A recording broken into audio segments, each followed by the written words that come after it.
we are still very early. I know a lot of people don't want to hear that, but it's true. I think the NFT market cap right now is about 16 billion, around there, which is tiny. That is absolutely minuscule. So it's like, how do we grow that outside of, the 16 billion? How do we like get that to 160 billion? How do we get that to $1 trillion market cap, right? So like, this is all part of, the process, and, getting people curious, getting people interested in NFTs is the first step that we need to take.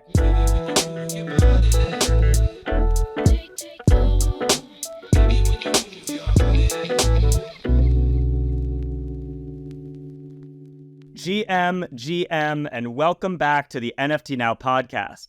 I'm Matt Medved, and today's guest is Daniel Maegaard, also known as Seedphrase, a leading collector and entrepreneur who is known for owning the rarest CryptoPunk, number 8348, the only 7-trait punk in existence.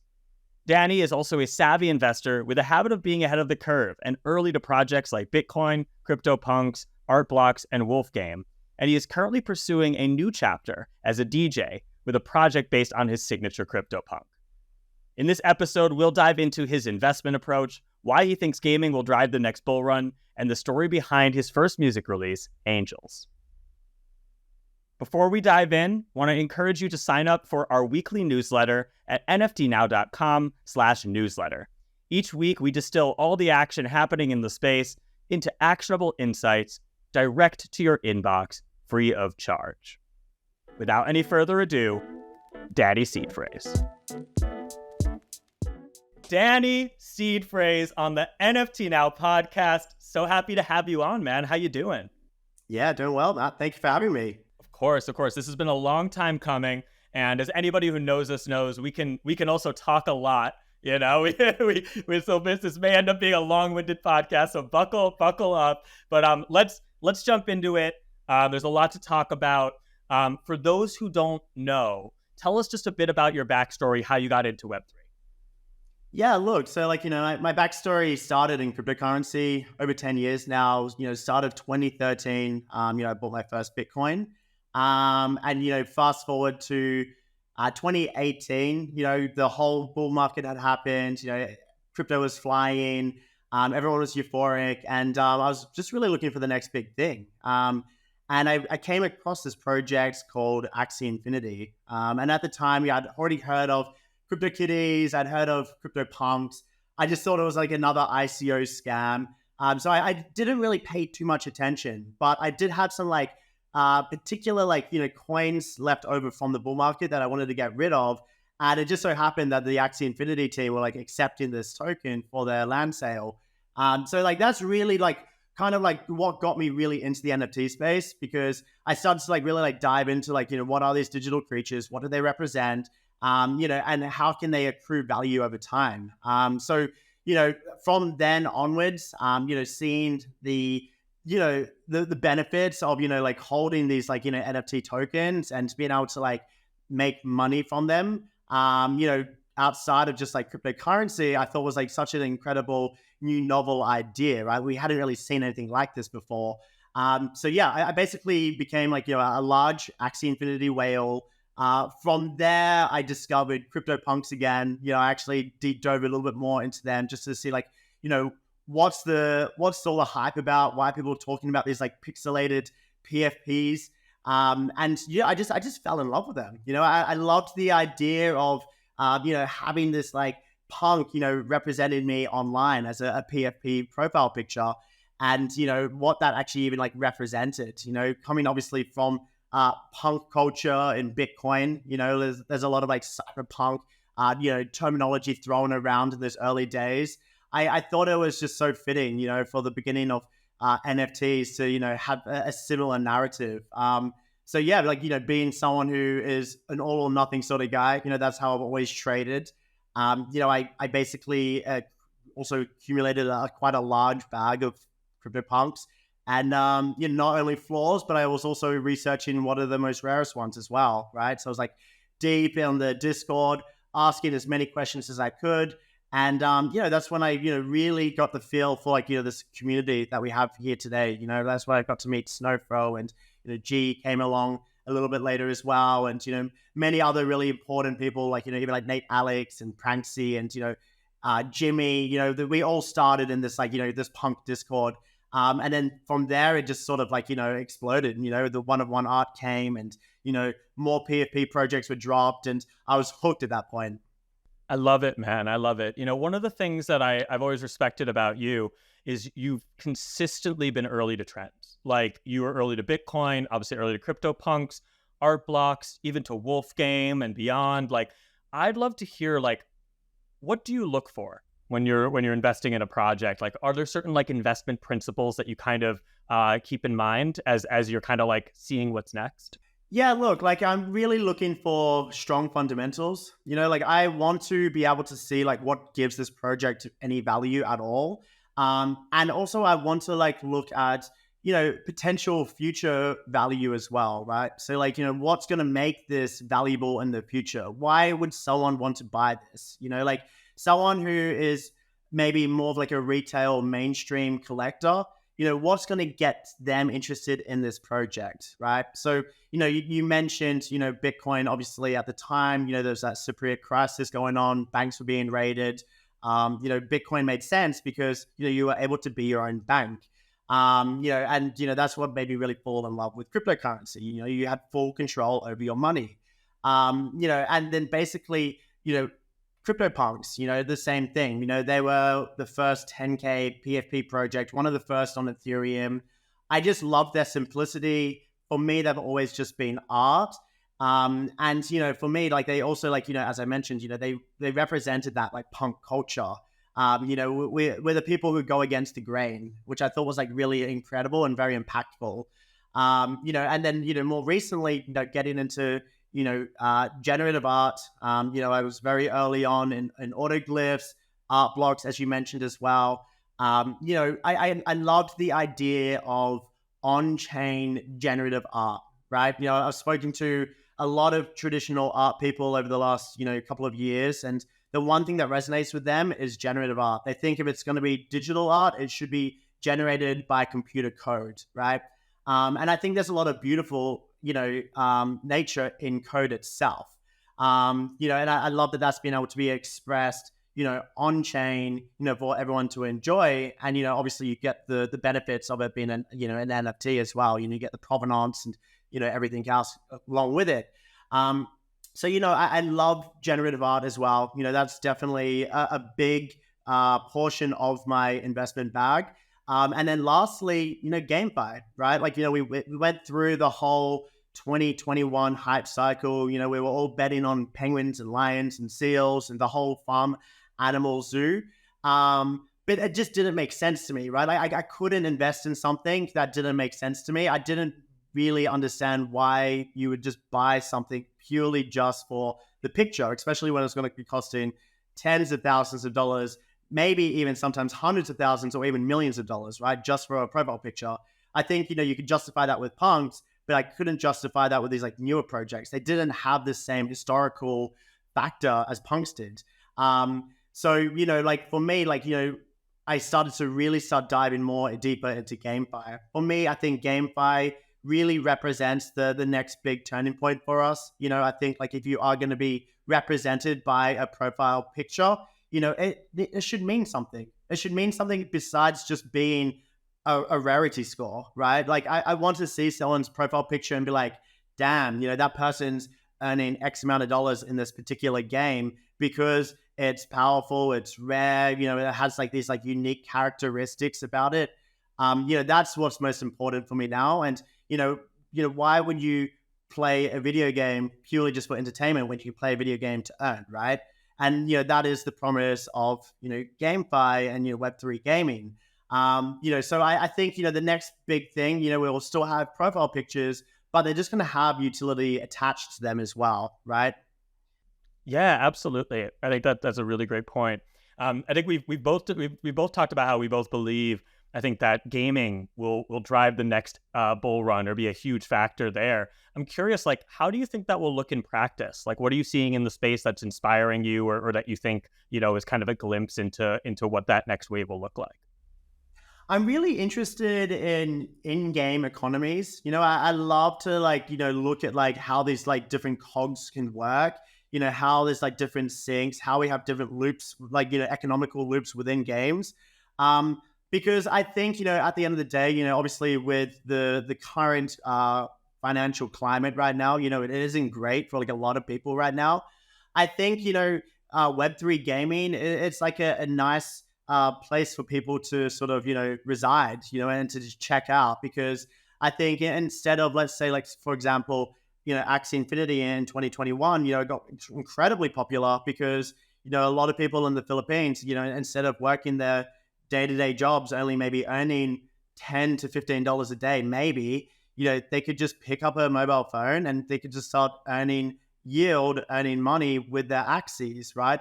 So I think the promise of that, and like, having a collective of people working together in these economies, you've got some people collecting resources, you've got some people building, you've got some people renting these buildings out to other people who then need them for some other, yield generating business. I think that's really powerful. And I think, like, this is just the start. We have, in the past, we've explored and, all of these different, we've explored all of these, like, game economies in the past, thinking of World of Warcraft and, many other games. We've explored these, these game economies in the past, but they've never been on chain, right? So, like, I think this is the first time, where we actually do have that transparency, where we can actually, be able to go onto these game worlds and be able to, like, generate these resources on chain and be able to make these transactions on chain and have that full transparency of the blockchain. Yeah, I love that. I love that. Obviously, as you mentioned, CryptoPunks have been a big part of your journey into the NFT space. You are best known by the 7-trait CryptoPunk, the rarest one in the lot, and that you've made that your digital identity. I'd love to hear the backstory there on your discovery of the 7-trait, what it means to you, and what your plans are for it going forward. Yeah, look, so, like, I'm an all or nothing guy, right? So, when I discover a project, I'm either all in or I'm out. And, when I discovered CryptoPunks, I'd been watching them for months, and, the floor was like slowly rising, across all the different attributes. And it just got to a point where I just had to dive in, right? So, I initially collected a few punks and I instantly became hooked, not only on the punks, but even on the community itself. I thought that the community, they were such a high level group of people who understood the space. They understood where this technology was going. And for me, like, that was really important as well, because if there's other brilliant people, brilliant minded people can, like, see into the future the same way that I can, and they all believe in this one project, it just means I'm in the right room. So basically, when I first started getting to punks, we didn't have the attribute scores on the CryptoPunk website. So, it didn't tell you how many 0 traits there were, or how many 5 traits, or how many 7-trait punks there was, right? So basically, I went onto Discord. I was inquisitive. I was asking a lot of questions. What did people consider to be the rarest punk? And time again, I kept getting the same answers about this, punk, 8348. And I looked it up. It looked really cool. I thought it was, like, aesthetically very pleasing, considering it had 7 traits. Everything worked, right? Like, it didn't have spots or squiggly hair or anything like that. It looks like a really cool punk. It was like a badass mafia boss, basically. So, not only was it the rarest, not only did it have, 7 traits, it was pretty much the closest to a one-of-one punk, but it also looked really badass. And that's what really made me want to get it. So, I reached out to, the owner. He actually happened to be an old Bitcoiner as well. I knew him from the Bitcoin talk days way back in the day. And just like, just my luck, he was actually liquidating his entire bag, of his CryptoPunks, his autoglyphs. He was basically almost just, I guess, too early, right? Like, I think he'd been holding on to this for so long that he had stopped really believing in it. So it was really, like, it was just a really good timing, to be honest. And, I ended up buying many punks from him, including the 7-trait. And at the time was a record sale. It was May 20th, 2020 for $18,000, right? Which in today's terms, everyone's going to be like, that's insane. You can't even get a 4 punk for that price anymore. But at the time, that was a record. No one had ever done that before. No one had spent that amount of money. A lot of people were like whispering, like, who is this guy? Who's this guy like snapping up all these CryptoPunks? Soon after that, I purchased a zero trait female albino punk as well for 100 ETH. And, that also got everyone like thinking like, this guy's a maniac, right? Like no one's ever spent this much amount of money on a CryptoPunk before.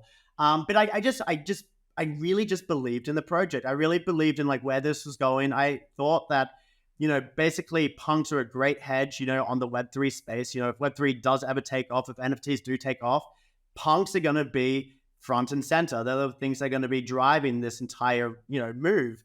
So I really just like stuck to my guns. And, I also ended up buying my full set of autoglyphs from the same seller as the 7-Trade Punk as well. So he is a little bit salty because, at the time, I think I purchased the full set of autoglyphs. I think it was for about $150,000, which again was like madness. Like a lot of people at the time were like, this guy's definitely lost his marbles. I think there was like, I remember Nate Alex saying to me, they had a private chat and like everyone's just talking shit about Seedphrase basically. Like this guy's a fucking idiot basically. But it turned out to be a good bet because at the end of the day, it's like again, like I'm a big fundamentalist. I'm big on historicals, and when you're looking at the first on-chain generative art, you have to look at autoglyphs. When you're looking at the first ever 10K PFP project that really started this whole cultural movement, you can't go past CryptoPunks, right? So I was happy to put my money, where my mouth was really. Yeah, absolutely. And look, you got the last laugh there for sure. I love that story. Let's talk about your collection. I know that obviously we talked about the 7-Trait. You talk about the autoglyphs, some of the punks you have, but what are some of the other like most prized pieces that you have in your collection? Yeah, look, like I've split my entire collection over multiple wallets. I have the wallet where the 7-Trade Punk is in. And that wallet for me is like the forever hole. That is the going to the grave with me wallet. Not to say that maybe I wouldn't sell some of the NFTs in that wallet in the future if the right price came. But for example, the 7-Trade, that's just a no-go. I would never sell that now. Within that wallet, it contains not only the 7-Trade Punk, my full set of autoglyphs, which also includes the rare bear glyph, which, many people may not know. But it also includes, like a perfect spectrum squiggle, which I absolutely love. I love squiggles. I'm currently accumulating them right now, actually. I think they have such incredible upside for what they stand for as well. Obviously, you can never bet against Snowthrow as well. He's proven this time and time again. We've got a lot of art blocks curated in there. We do have Fidenz's, Emily Z, we've got William Mappin in there. We've got a lot of like big, like generative art artists that I've been following for, some time now. Looking over to the one of ones, I've got, Xcopy, I've got Hackatow, I've got Coldy. I've got a lot of those, like, the older school, like, one of one artists, who are back from like the 2018 days. I've just always really like meshed with their sort of like outlook on, this entire space and, through their like artistic vision of like how they express themselves. I love that. And also, you can't go past an Xcopy, right? Xcopy has forever cemented himself, as an absolute living legend, in the art world. And then, also I have, a lot of like Damien Hirst, the currencies, I've got physicals, I've got digitals. I went really big on those. I've still got, multiple other punks, mostly females now. I don't know what it is. I really like the female punks because they have a little bit more variation. You've got the redheads, you've got the blondes, you've got some really cool female only traits, which I really like. And then, looking elsewhere, we've got like a lot of like GameFi in there as well. We've got Crees Overlord. I think I am the largest holder of Creeps. I think so. I'm really a big believer in like, what those guys are doing. I really do believe that they are trying to tackle a lot of, problems at once with like across many verticals and across like gaming and, IP and merchandise and everything. I think that, that's going to be a really good one to watch. Also probably the largest holder of Wolf Game assets as well. And then there's so much other stuff in there as well. I can't really name it all, but I think I've got about 5,000 NFTs. So, there's a lot in there to unpack, but, I do have the grails, the blue chips, and then I've got more like the utility. And then, I've also got the gen art to sort of sit back and enjoy on as well. For sure. No, loved hearing that. And, like you mentioned, currently accumulating squiggles. I'm curious, what are some other things that you're really bullish on right now that you think this is next, or this has a lot of potential? Yeah, look, I'm extremely bullish on CryptoPunks and squiggles. The only reason why I'm buying more squiggles over punks is just because I'm purely looking at upside potential. A 10x from here for punks, that's putting you around the 500, 600 ETH mark for a floor punk, whereas a 10x for squiggles would put you just at 100 ETH, right?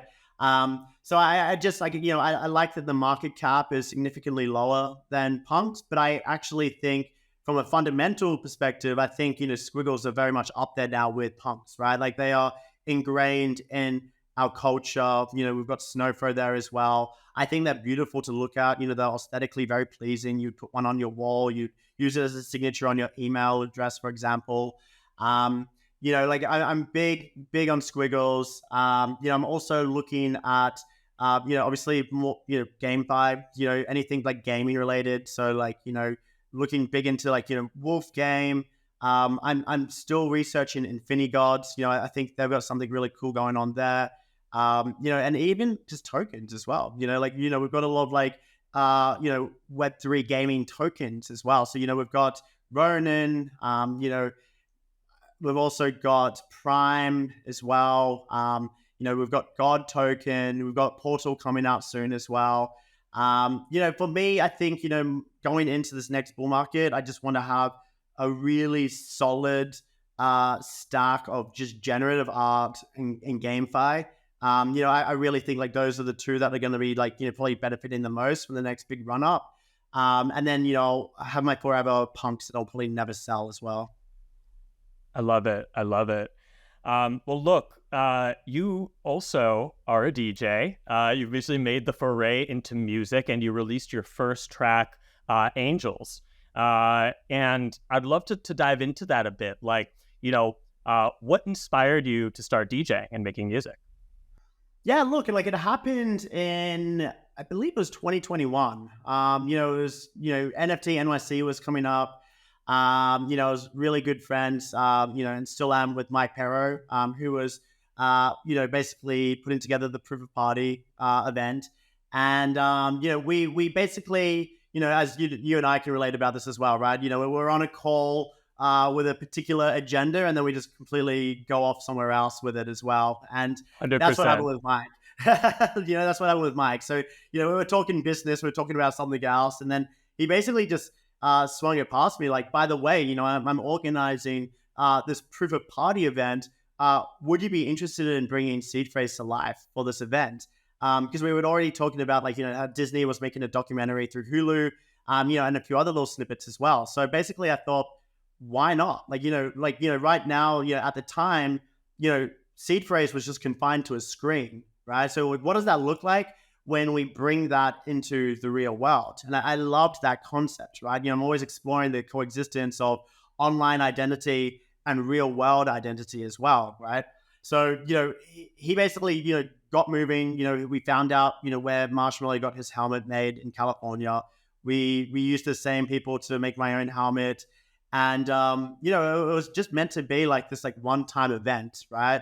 I was thinking, I'll just DJ this event and then that's pretty much it. I obviously had a big passion for music, and, I was always very interested in DJing, but I never really saw myself, going fully into this, right?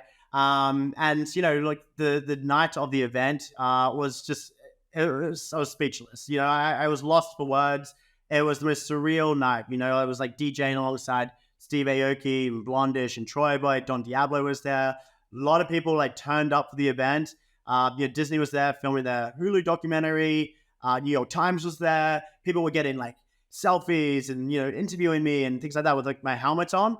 And I loved the response, like I really loved, what this meant to people, what emotions were invoked by seeing this guy wearing this, this 7-trait punk helmet. And that's really was like the light bulb moment, right? Like that's when I really started to realize, okay, I've got something here. I love doing this. People love it. Let's explore this, right? And that's really like when everything started to kick off for me. And that's when I really like started to dive into the whole realm of like music, entertainment, culture, fashion, art, like everything. And like I started to be connected with the right people. Suddenly had like a team around me, management, I had an agent, and then really from there, I just I went with it. Like I thought like there was too much upside compared to the downside. Like obviously coming from a trading background, it was just myself and my computer for 10 years trading cryptocurrency. This was like such a big next step for me. But it was like an incredible challenge as well. Like it was something that I was like really embracing as well. And, I'm so happy that I, made that decision to do this.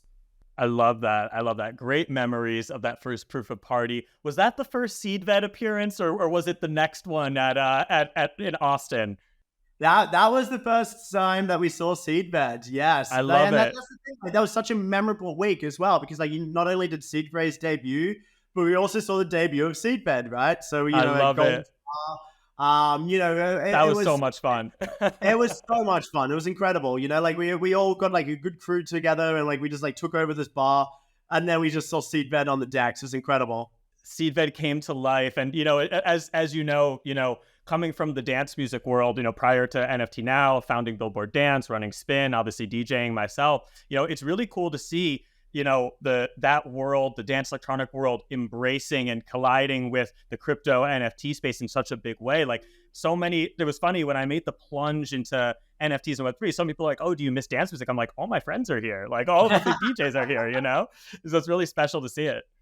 Yeah, and like I think there's like a lot of like overlap, right? There's a lot of like similarities between dance music and what we're seeing at Web3, right? Like it's like this like emerging sort of like culture, and we've got a lot of people who are very deeply interested in tech. They're not afraid to take risks, and you just let your music do the talking, right? And like I think like that's the most important thing here as well. Absolutely, absolutely, and obviously dance music has such a close place in my heart. And then also, this movement with NFTs and Web3. So you uniting them with the CryptoPunk and dance music is obviously, aside from our friendship, is something I could always get behind. So tell us a little bit about that. Like, you're on the front lines, like representing CryptoPunks, representing this culture. Like, how do you sort of like hope to advance that through your music? Yeah, and since the beginning of time, music has brought people together, right? And like, I think like that is the most important message here is that, like I obviously am well known within the Web3 community, within the Web3, space.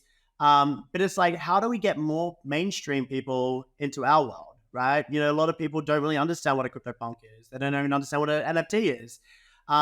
So like, really the goal here is to like build that bridge. Like I want to bridge Web3 to mainstream, and the way that I'm doing that is through my music.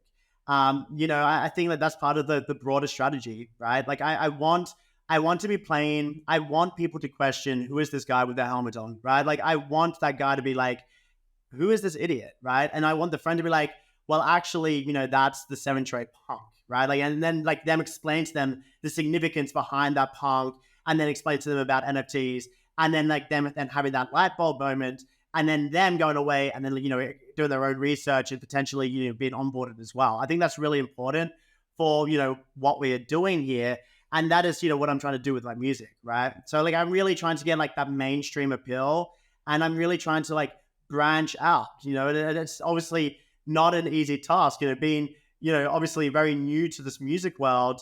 But, I think if anyone's going to do it, it's going to be the 7-trait CryptoPunk. Yeah, that's really interesting because it reminds me, one of the artists I worked really closely with during the rise at Billboard Dance was Marshmello. I was very early with him and his manager, Moshe Lizzy. And one of the things that Mo used to do and it just kind of clicked for me, and kind of this connection was when Mello would play Vegas. Mo would always have him walk through the casino in the full, like in the marshmallow helmet, like everything, to the club. People are gawking, people are taking pictures, people are like, what is this? What is this? And it created that curiosity that then people could look up later, like, what is this marshmallow guy? And then go on the discovery, discover the music, all that. And I feel like there's like kind of a parallel in that approach with how you're thinking about Seedphrase. Exactly right. That is exactly, what we're looking to do with Seedphrase as well. I want to invoke those conversations. I want people to question who Seedphrase is, what does he represent? And, then like look inside the broader, NFT community as well, right? Like, look into this beautiful industry that, we know and love very well. But, like we have to also admit that it isn't the biggest community yet either, right? Like we are still very early. I know a lot of people don't want to hear that, but it's true. I think the NFT market cap right now is about 16 billion, around there, which is tiny. That is absolutely minuscule. So it's like, how do we grow that outside of the 16 billion? How do we like get that to 160 billion? How do we get that to $1 trillion market cap, right? So like, this is all part of the process, and getting people curious, getting people interested in NFTs is the first step that we need to take. And like I've also thought of doing something similar as well with Seedphrase. I do look at a lot of like interesting events myself. I do go to last year, was it last year? I went to like the Time Person of the Year Awards. I went to Cannes Film Festival, and it always crosses my mind, like, when's that moment when I just bring out the helmet and get these people wondering, like, on the red carpet, who is this guy? Like, why is he wearing this, like, ginormous helmet? So like, I want to, really like start bringing these two, worlds together. Absolutely. Curiosity is a really powerful force. And, so you just released your first single, Angels. Tell us a little bit about that, and like the process behind it, and the reception, and what you have planned. Yeah, look, so like basically, it was really like an ode to LA. I think, like when this entire space was exploding, there was euphoria everywhere. We were all getting to like know each other in person finally after the pandemic as well. So, there was a lot of hype. I spent a lot of time in LA. I think I spent almost 2 months in LA, and, that's really like, when my like team came together. That's where I met my manager. That's where, I met my first agent. That's where I met some like really important people who played a very like crucial role, in my success, at Seedphrase. And I basically, I wanted to basically like tell this story, right? Like, people who don't really necessarily know who Seedphrase is, I wanted to like tell that through my music, but also through like the audio visuals as well. So, I wanted to, start it, as like a 5 a.m., easy setting. The sun is rising over LA, city of angels. And that's the first, point of my day, right? It's just sunrise, it's the morning. But then like, the consecutive tracks, it's going to be 5 tracks in total, and they're all going to basically like have a particular theme, right?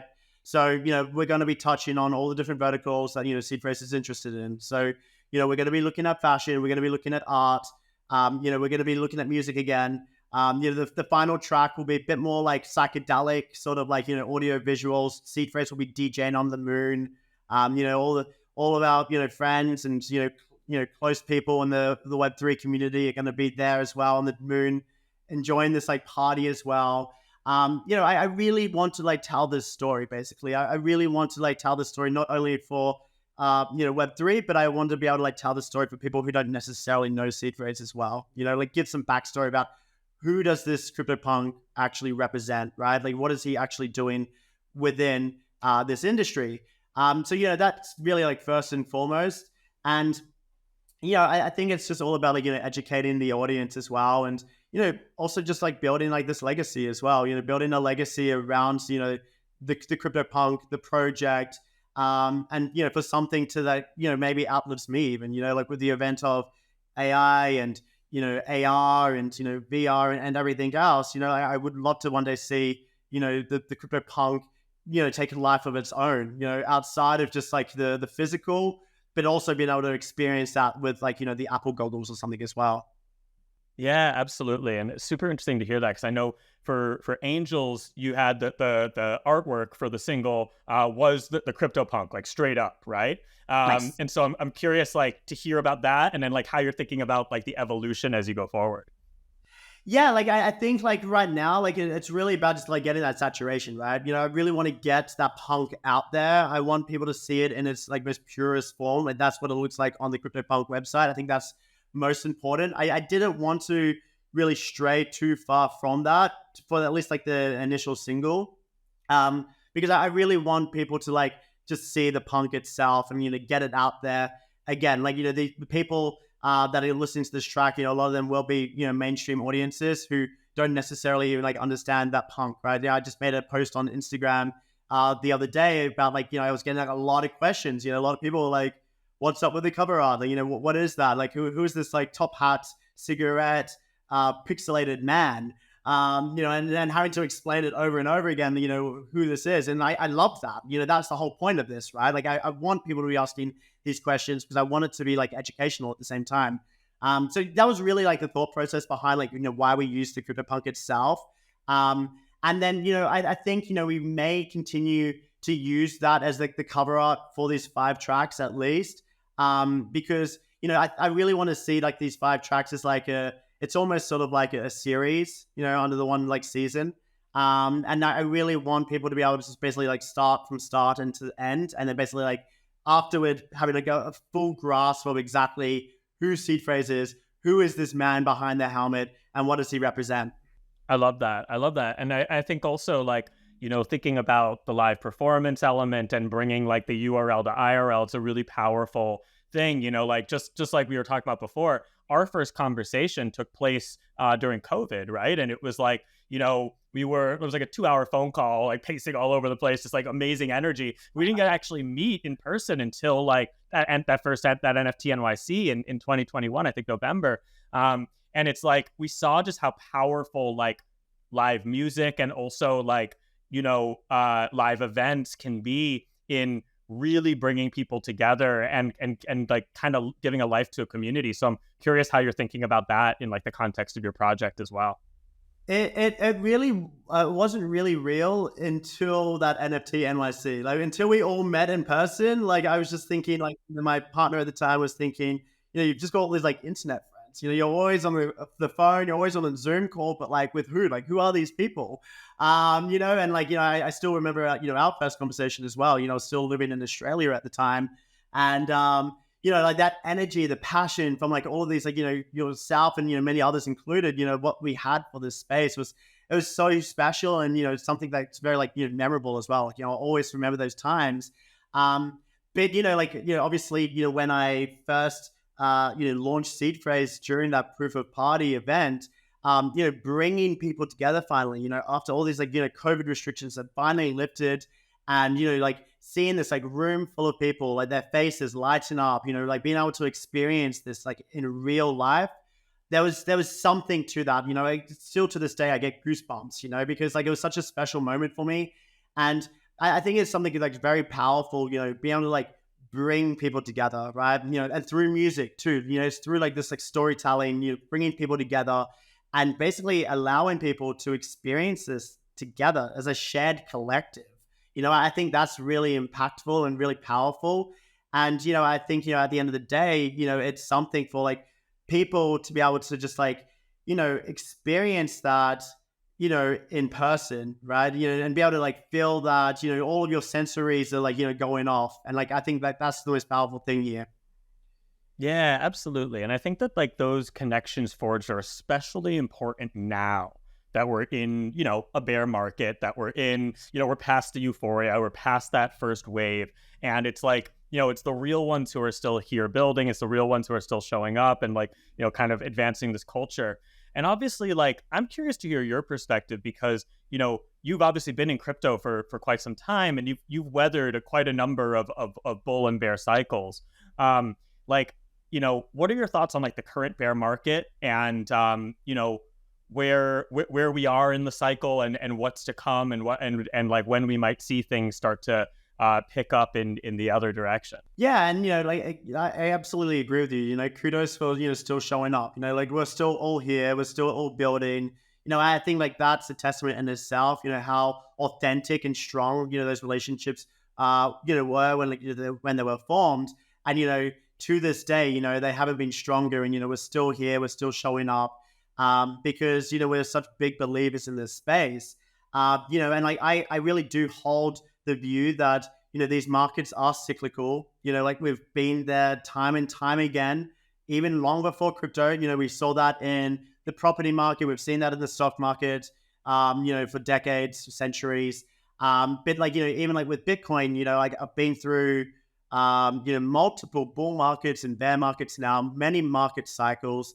It's the same thing. Like we have these periods of euphoria. Everyone thinks that it's different this time, and that like it's going to be forever going up, and then these people end up getting hurt when the blow off top happens, and the markets start crashing back down again. And then you see the depression stage as well, right? Like when everyone's giving up, they're selling everything for a loss, they've given up on the technology, they've given up on the vision. They just want to get out. They're hurting at this point, they're bleeding. And I think something that like Warren Buffett has always said, be greedy when others are fearful, and be fearful when others are greedy. And I've always lived by that, right? So when grandma's calling you, what is this like CryptoPunk thing that you're buying? That's usually a good sell signal, right? That's usually the top. That's when you should be fearful, because too many people are greedy. And when all of your close friends and people online are unfollowing you on Twitter, and people are dumping all of their projects for massive losses, that's usually bloody. That's usually when you should be grabbing the mop, and you should be like mopping that blood up, because historically, time and time again, that is actually proven to be the best strategy, right? That it's not really that hard to to play this. As long as you are a firm believer in this tech, which we both are, that this will recover at some point. Usually it is within a 4-year period. So, every Bitcoin halving usually, starts the next bull market.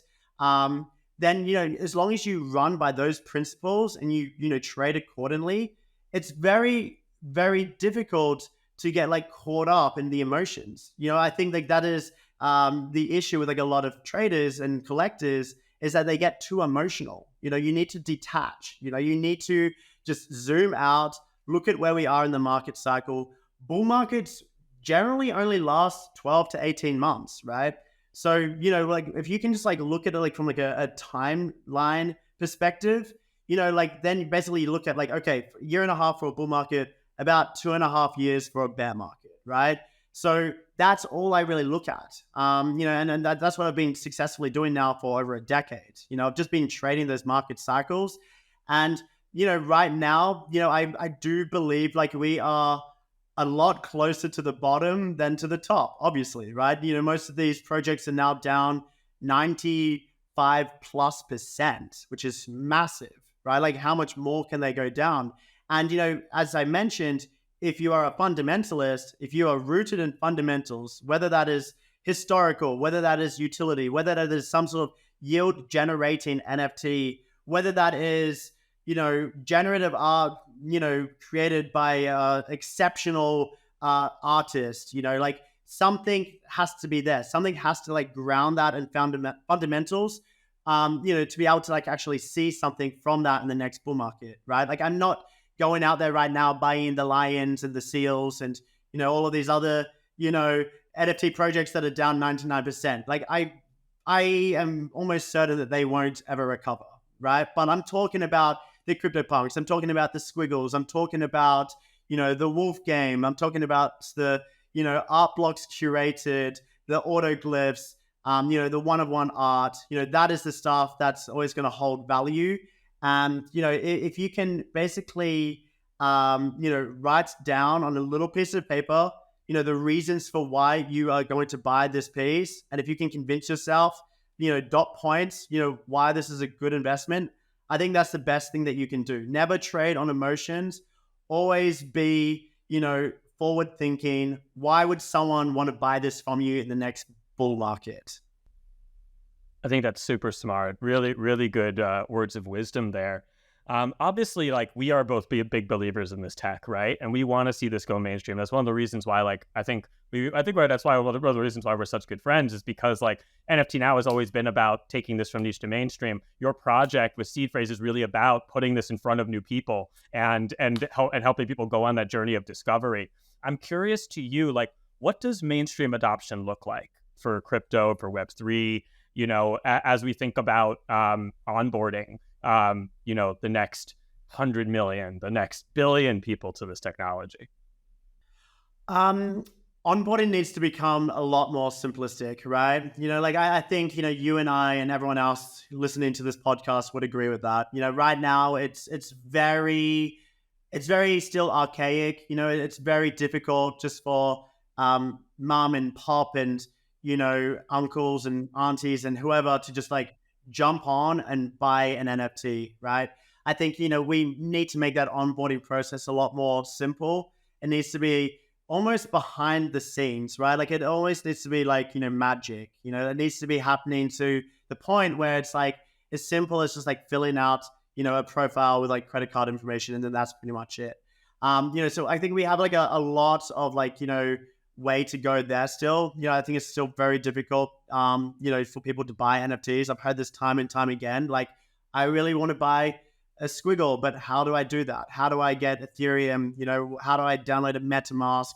What is this passphrase that I'm meant to be saving, right? Like, no one really like understands it. They don't understand basic security. That's another major issue as well. Like, even if they can figure all of that out, they usually just save, the string of words, on a notepad or something like that, which ends up getting, stolen from a scammer, and then all of their NFTs get whooshed anyway.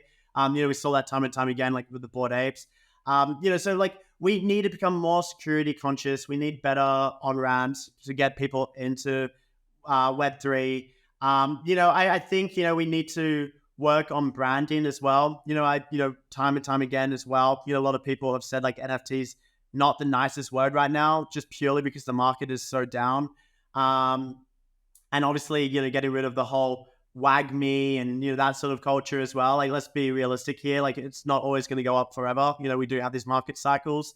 And, I think it just needs to, I think it just needs to mature. I think, we can't be too hard on ourselves as well. Despite saying all of that, like, I think at the end of the day, these NFTs, they've only been around since 2017. They only really started to gain any sort of traction in 2020. That's been 3 years. Like, that is nothing, like even, Bitcoin has only been around since 2009. So I think, we do need to not be so harsh on ourselves. I think, every market cycle from here forth will have better tech, better onboarding, and more people having better wallet security as well. I just think that's just inevitable. I think that's just part of like the growing pains of the space.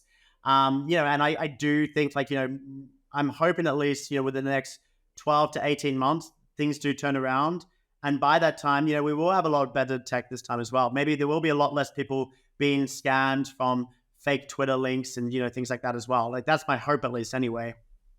Yeah, I'd love to dive into that too a little more. Like what do you hope to see differently in the next cycle? Like, what do you think hope goes differently? Like, what would you like to see happen? And what will like progress look like? Yeah, look, like I think the big thing that frustrated me from the last cycle was that people were just throwing money at anything. Like people could basically put together a low effort 10K project and make millions of dollars. I think that was a really hard lesson for like a lot of people to learn. That it was all just like caught up in like hype and euphoria. I would really hope that next cycle it is a little bit more like grounded in like fundamentals. Like people are buying things purely because like, it actually makes sense to buy this. Like there is some form of, as I mentioned, utility, historical. Maybe it's just the art. Maybe they just love the art. Maybe it's like the aesthetics. But like again, you're only buying something for the art, not for the quick flip anyway. A lot of these like people were buying these 10K lions and seals because they wanted a quick flip. They just wanted to make money from it. Whereas like, sometimes the utility is just in the art, and maybe that's a forever hold. I've bought a lot of digital art in the past that is something that I'm just going to like put on my wall. Like, I'm not planning to resell that. There is no need for me to make a profit from this, right? So I think it's just like a little bit like more of like a mindset change where, we are starting to, take this a little bit more seriously, starting to actually buy into things that do make a bit more sense rather than just being speculative. Buy stuff for the art, not the speculation, right?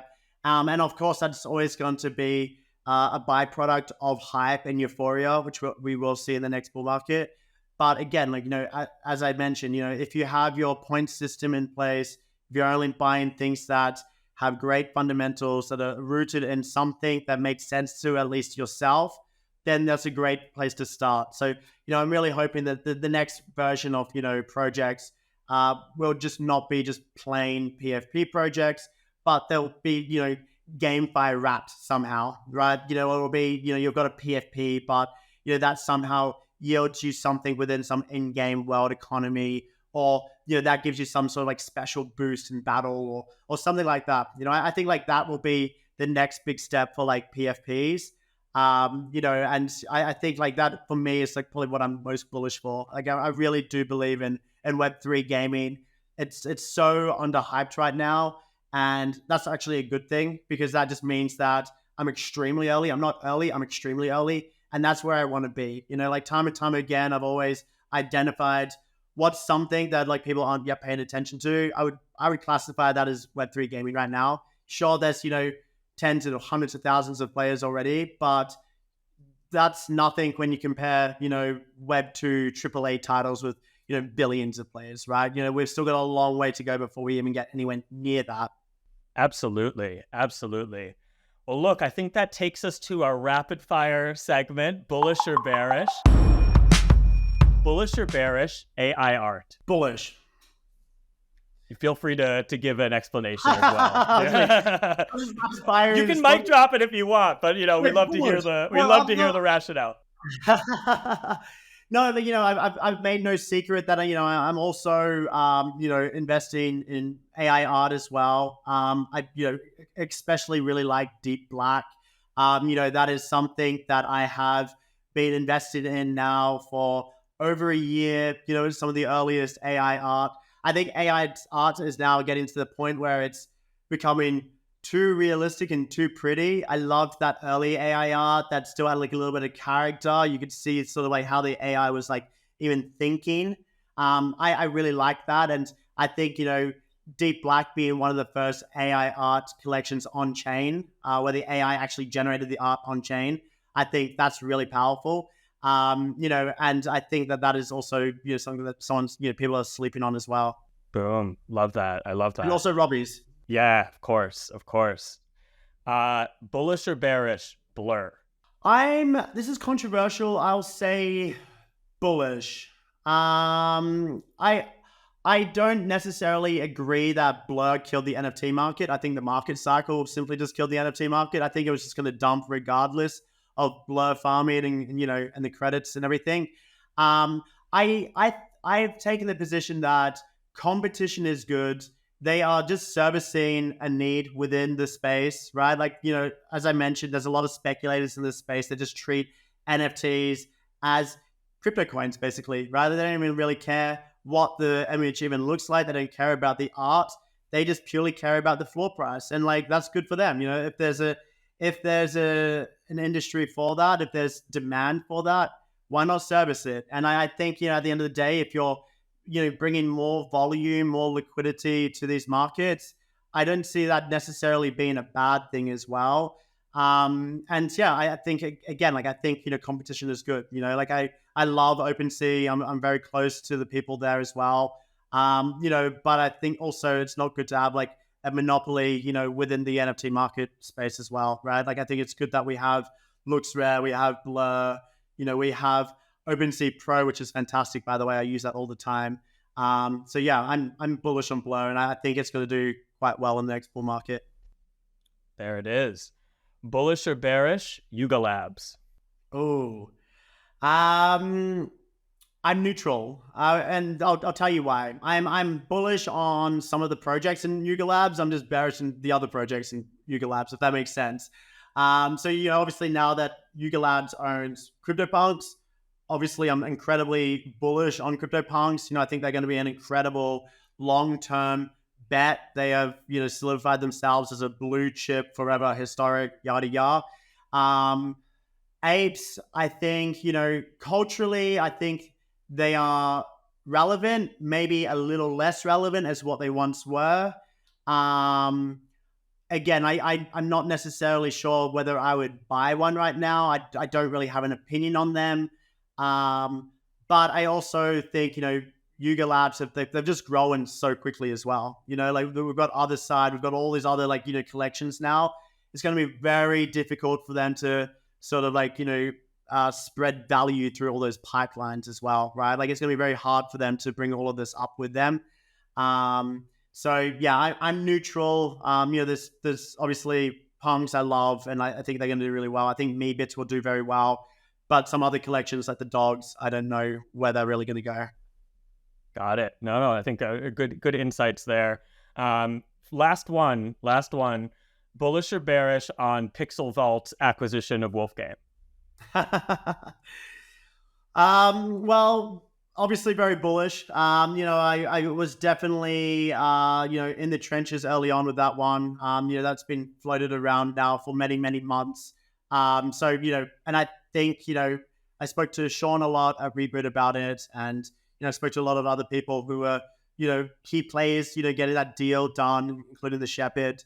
And I think, from what I gathered, it's an incredibly bullish thing, because I think Wolfgame on its own, wasn't really in a great place. Obviously they've been delivering nonstop for the last year, which is fantastic. That's what I love to see. I love seeing, these roadmaps being fulfilled. But the team was just simply too small. It was the windows between, each update was too long. And that was getting reflected, in the market as well. I just think with the added resources of Pixel Vault, with a much larger development team, they've got a much larger budget. They also just have a really good, group of visionaries and council and people on board who really want to see Wolfgame really fulfill, all those those expectations that we all have for it, because still to this day, I think Wolfgame is one of the best GameFi games there is. There's not many games right now we can just plug in, play, and earn. Since I've been basically involved in Wolfgame, I have been earning since day one, basically, which I think is really powerful. Not a lot of other games can claim that right now. So I think the fact that they've delivered, and just the tantalizing thought of where Wolfgame can actually go, right? It has nowhere near reached its full potential just yet. And there's still a lot to be done with the economy. There's still a lot to be done, with the Wolves themselves and peak games. And, hopefully all of those updates roll out in the next 6 months. So I'm incredibly bullish on Wolfgame, and I'm incredibly bullish on the acquisition by Pixel Vault. There it is. Always love hearing your perspective on everything from the markets to projects and beyond. Danny, before we wrap, anything else that you have coming up? What's next for Seedphrase? Anything that people should keep an eye on or an eye out for? Yeah, just expect more music. Angels was just the first. There's much more music to come. Really getting fired up with new music, DJing more. Hope to see you all there as well. Wherever I am DJing, up Basel. There's going to be a lot of really cool activations for the next year as well that I'll be involved in. We're working on a few different projects, especially in the art space. I don't think I can really talk about them just yet, but they'll be unveiled during Art Basel Miami as well. That's going to be really, really beautiful, really spectacular. And then also, there's some merchandise coming. We're going to get more into fashion as well. Really just bringing all of those verticals together. So really excited for the future, and can't wait for the next market cycle, the next bull run. Hopefully, there it is. Well, I heard a rumor that there may be some Seedved B2B sets on the horizon as well. So those rumors are definitely true. Yeah, we've obviously spoken about this a lot, and I know that we love to get together and have fun, and I think that's the greatest thing about Seedved. It's just a get together, pure fun, fantastic. It's always a good time, good energy. And yeah, let's make it happen. Basel, Miami. Let's make it happen. There it is. We're bringing the gateway. They're bringing the gateway back. Actually, this is probably, you heard it here first. I probably wasn't supposed to say it, but there it is. The alpha. Danny always gets the alpha out of me. Seedfed with the alpha. I love it. Always a pleasure. Thank you. Great episode as always. I love speaking with Danny. We can honestly go on for hours. Look, in today's episode, I really appreciate his candor when it came to talking through his principles as a collector and investor. He really shared a lot of alpha, a lot of insights, and things that could be really valuable for people who are looking to navigate and succeed in the space. Love the backstory of the 7-Trade-Punk and how he's thinking about using that IP and that brand to continue to build Seedphrase. And also how he's looking to bring more mainstream attention to the space through his music. Wishing Danny all the best of luck and excited to catch up with him again soon. Now, all good things must come to an end, and this is actually the last episode of Season 2 of the NFT Now podcast. It's been an amazing ride this year, with everyone from Frank Degods to Luca Netz, Julie Pacino, Beeple, Sam Spratt, and of course, our first tokenized podcast with Krista Kim. But fear not, starting next week, we are going to be rolling out some incredible panels and fireside chats recorded live from Gateway Korea with amazing artists, builders, movers, and shakers in the space. Stay tuned, and we can't wait to welcome you back on the NFT Now podcast.